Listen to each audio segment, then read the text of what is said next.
Well, welcome back to Good Morning Tobago on Tobago Updates. And viewers, we are still continuing our conversation along the theme of interventions that we need to make for our young people. And when we talk about some of these problems, it's important to know that it's not just happening within our Tobago society. It's actually happening across the Caribbean. It's something that all of our regional neighbors are struggling to deal with. And when we talk about a multi-stakeholder approach and so on, it also involves our regional partners. And we're seeing some of that come forward for a special workshop and a special intervention that is going to be made with some of our young people. And we're going to tell you all about that in this segment as we talk about safeguarding our youth's one-day workshop. And to speak to us about this special workshop, we are being joined by, first of all, Miss Alian Ollivierre-Skeete, and she's the Executive Director for I Am a Girl Barbados and a fiscal sponsor of Caribbean Girls Collective. So good morning and welcome to you. And we are also being joined by Miss Charlie Ann St. Cyr, and she's a director with Girls with Roots and a founding member of Caribbean Girls Collective. Good morning and welcome to you both. Good morning. Thanks for having us. All right, let's start with Caribbean Girls Collective. What it is, give us an idea.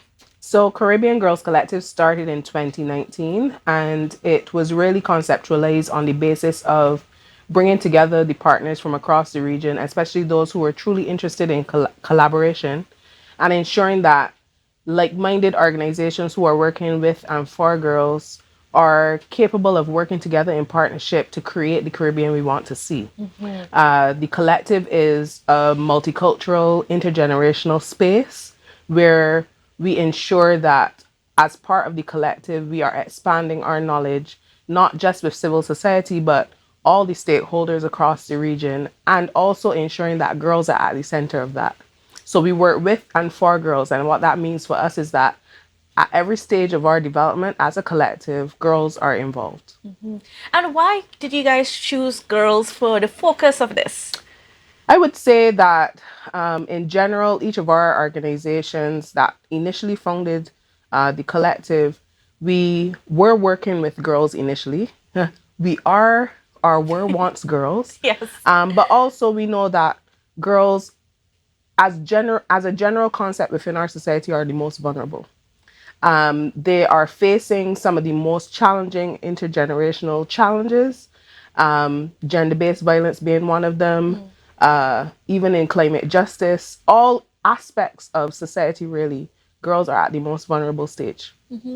And, Miss Sincere, give us an idea of just some of the work that you guys have been doing throughout the Caribbean. All right, awesome.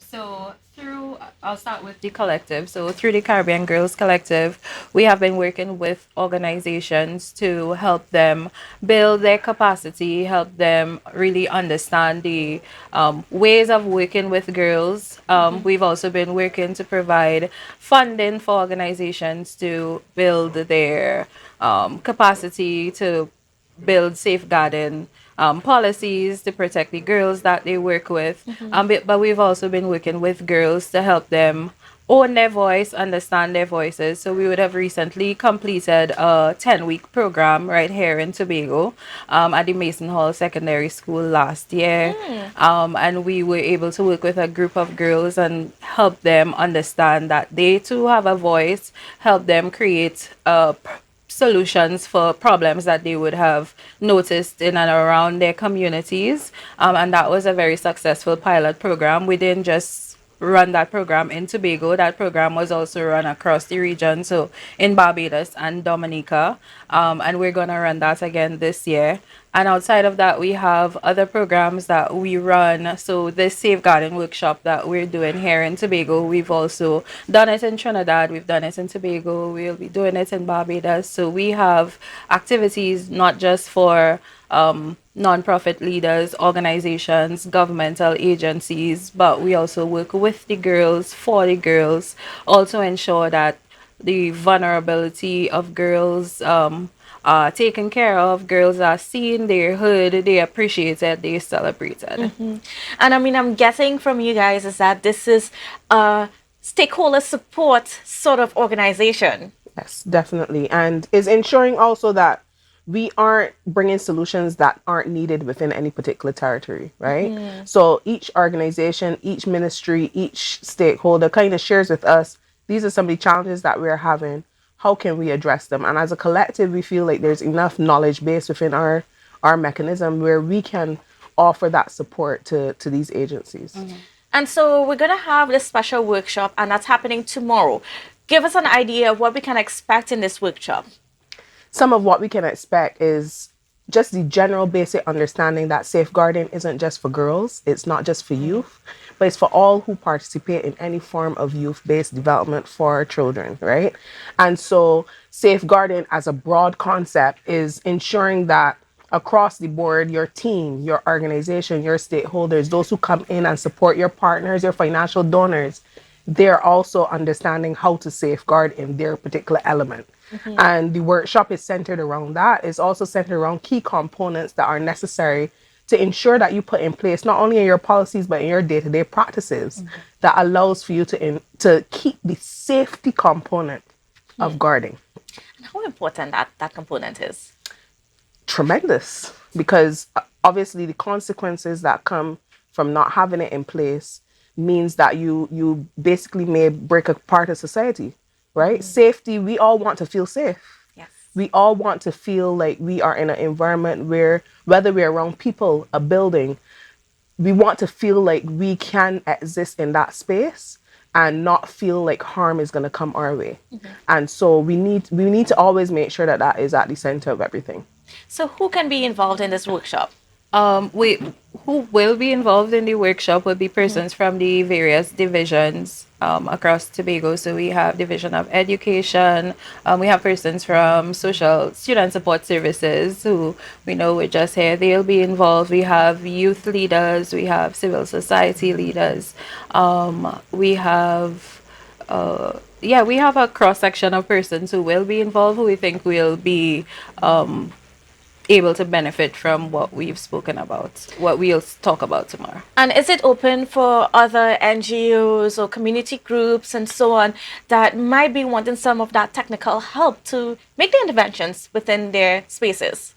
Well, the event was an invite only event. Okay. So what we will do is make that information available post the workshop. So persons who were not able to attend the workshop will be able to benefit, and they can continue to follow the Caribbean Girls Collective for more information when we put out information on events to come. Yeah. I want to talk a little bit too about even some of the successes or the what have you seen coming out of some of the interventions that you've made. You know, what changes have been able to come forth? Some of the things that we've seen is that persons are starting to kind of understand why there's a need. We've seen schools taking a little more active or proactive approach to safety. We know that across the region, there's not many policies or many comprehensive structures in place. And so we've seen discussions where we can add a voice to that to ensure that whatever is put in place actually makes sense for the youth and is not stagnant, right? That's so important. always ensuring that it is molded in such a way that it is flexible. We will review. We will make sure that we go back and adjust based on the generations to come, based on the economy, based on things that are shifting in society. And so we've seen a shift in mindset.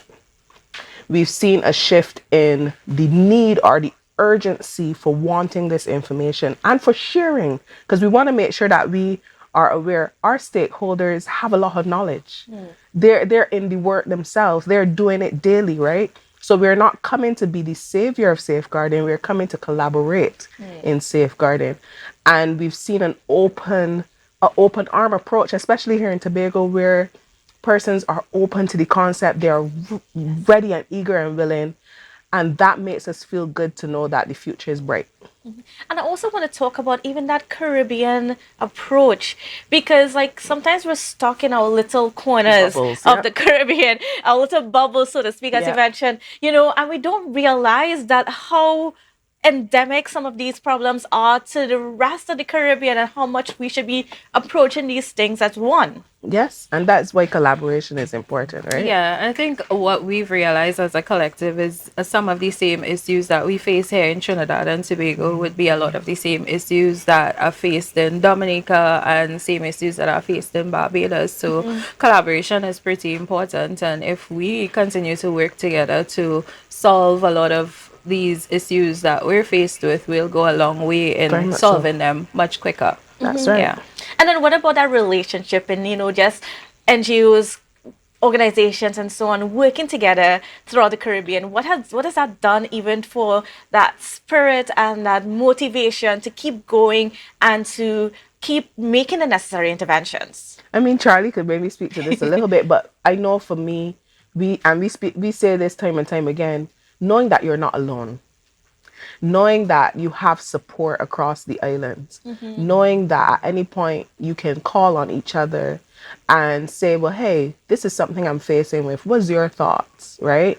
And understanding that it is not just you in this space working alone. So I think there's a lot that comes from just feeling like you're in solidarity and understanding that none of these issues are one island at a time happening, right? I think for me, it's just, sometimes we talk about wanting to create change, but sometimes trying to create that change within your little bubble, it may seem probably impossible Yeah. or seem that it will take a little while. I think working across the region and working alongside other groups has made that change seem more possible, and it has made it feel like something that's easier to accomplish because you have, like Alian said, you have supporters, you have a team, you have persons who share some of your same ideas, they share the vision that you have, and so just that collaboration is it's like none other. Yeah. Yeah. And then even that Caribbean influence on our girls themselves. Tell me about that a little.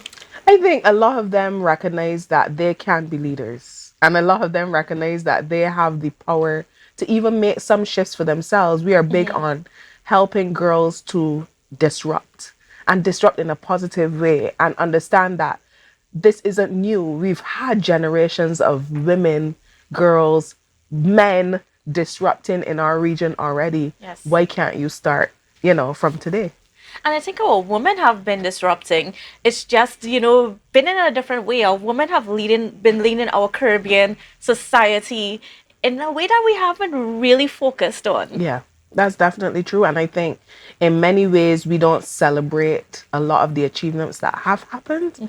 But I know as part of the collective, we are big on that, ensuring that a part of that, her story isn't lost across the region, and ensuring that women even feel like they can celebrate themselves. Because that's a big barrier that we face where we don't feel like we can even uplift ourselves and know that we have the knowledge, we have the ability, we have the mindset. Let's go forward and do this together. And I want to talk about that also a little because, one of the things, even from our previous conversation with the Student Support Services Limited unit, is that social media influence, that need for validation amongst our girls. And we've seen that our girls are, young people in general, are seeking that validation on social media through negative, not so good behaviors, but I mean, it's so addicting to get the likes because that's part of who we are as human beings. We need that attention, that love, a validation. And what is Collective Girls doing to, ensure that our girls in the Caribbean get that positive validation so that they can influence more positivity throughout the region? I would say through programs such as Yes. Disruptor, teaching them that you can still disrupt. There's still a lot that you can do, but you can do it positively. There are a lot of issues that are happening around you that you can focus on, and still give your voice. It doesn't always have to be about putting your body out there. It doesn't have to be getting likes for showing yourself. Show it doesn't have to be for speaking in a lewd manner. It can be for doing good. It can be for contributing positively to the environment around you. And so just teaching them that there are other ways to let your voice be heard, and there are other positive ways to put yourself out there, positive ways to disrupt. Yes. I think through programs such as this, we've been showing them a different way. And I think through the program, we've been seeing, or we have seen a positive shift in mindsets, like we would have spoken about earlier. And just continuing to show them a better way, I think can help. It may not solve the problem entirely, but it can help as we continue to just mold young minds. Yeah. For sure. And I think that exposure plus being in community with each other. Because That's important. right? And I think oftentimes we grow up, even as women, kind of pitted against each other, right? And a big part of the Caribbean Girls Collective is ensuring that they are a collective, a collection of voices, a collection of community, a collection of sisterhood. And they understand that they have each other's back and they are leading not only themselves, but each other in the right direction. Now, for those of people that are listening and wanted to know how can they be a part of this wonderful Caribbean initiative, how can they be a part of it?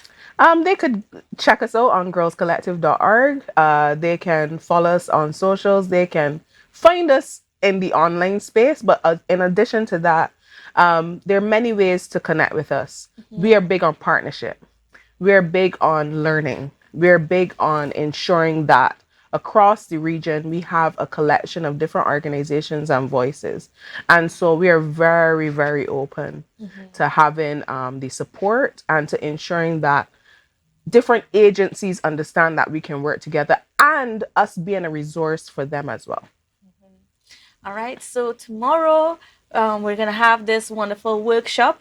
Just give us the details again about it. Also, the workshop will be held at Mount Irving Bay Resort. We will run the program for the entire day. And our facilitator will be Miss Alian Ollivierre-Skeete. And we hope to impart some good knowledge that will benefit the community within Tobago and the wider Trinidad and Tobago. And certainly such a timely intervention, given all that's been happening within our space. Definitely. Yes. So thank you so much for being on with us. And we are looking forward to see this whole collective grow as we try to make a difference among, especially our girls here in the Caribbean. Thank you. Thank you for having us. Thank you. All right, viewers. Well, that's how we're going to wrap the show this morning. I want to thank you so much for joining us. I do hope you have a safe and wonderful day. And we will see you again tomorrow.